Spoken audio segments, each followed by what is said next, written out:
It's a good thing Dune prophecy was already renewed for Season 2 because Episode 6 left the Harkonnen sisters in very tricky situations. After learning that Desmond Hart is Tula's son, and therefore that she's been lying to her sister for the last few decades, Valya allows him to live and instead heads to Arrakis with Inez.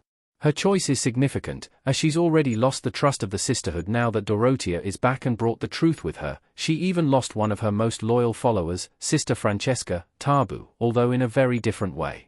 Despite having previously been willing to kill scores of sisters at Valya's side in their youth, Francesca could no longer walk Valya's path when the time came to kill Emperor Javicco.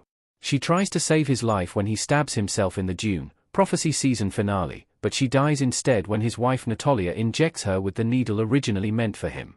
In a fascinating turn of events, her need to put motherhood and her personal family unit with Javicco and their son Constantine is reflected in the flashbacks, which see her elect to help Tula hide her son from Valya and the sisterhood. Screen Rant interviewed Tabu ahead of Dune prophecy Episode 6, titled The High-Handed Enemy, to discuss everything about Sister Francesca. Despite her untimely demise, there is still plenty to mine from her relationship with Javicco, her love for her son, and the juxtaposition of her loyalty to Valya in flashbacks and her decision to turn away from the greater plan in the present. Tabu digs deeper into Sister Francesca's pre-Dune prophecy backstory with Javicco. Is she actually in love with him? Is she actually playing him till the end? Mark Strong and Tabu in Dune prophecy Episode 6. Screen Rant. At the beginning of Episode 5, Francesca makes a dramatic entrance and immediately establishes her relationship with the Carinos. How much of her backstory with Javicco are you aware of beyond what we see in Dune prophecy? Tabu. That was one of the discussions I was having with Anna Foster, who directed Episode 5, and Alison Shapka, because you don't see Francesca and you don't see her with Javicco before this. You just see her as young Francesca, so it was left to my imagination and to whatever we decided could have happened. But there is also a line when she says that they're the ones who actually manipulated the marriage of the Emperor, and this is what she tells Javicco also. It brings together two universes and all of that.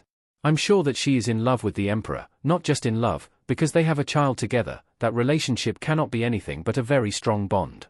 Whether you explain it or don't, I think having Constantine and seeing her with him answers and explains the relationship that you do not see on screen. Constantine is the mark of what Javicco and Francesca have shared. I would have loved to see their love story, but I also think it works better because you haven't seen it, and you're left wondering what happened between them, which gives rise to so many more questions. Is she actually in love with him? Is she actually playing him till the end? You are led to believe that she might be playing him, but I think Episode 6 answers all those questions. Tabu. I think there is both. She loves him and wants the best for him, and she wants to secure a position for her son. Again, we don't know whether it's part of the plan, and even, she doesn't know the bigger plan, but she is also using this to secure a position for her son. Because as a mother, there is no way that she does not feel that her son could have been the Emperor. The actual heir to the Emperor is Constantine, but she knows that she's not going to see him on the throne because of Valya's plan. I think somewhere, inside, she does not like the fact that he's just drinking and has thrown away his life with no purpose. She also wants to give him a purpose through the Carinos because, after all is said and done, they are a family. They are a unit, but she knows that her son is not happy that she does not spend time with him or the fact that the sisterhood is everything to her. She understands his issues with the father, and she's trying to placate him all the time. You also see that Javicco is so much in love with her, so I saw them as a family and as a unit, and she will do anything to secure that. Of course, she will go by Valya's plan, but she will not go by Valya's plan on that.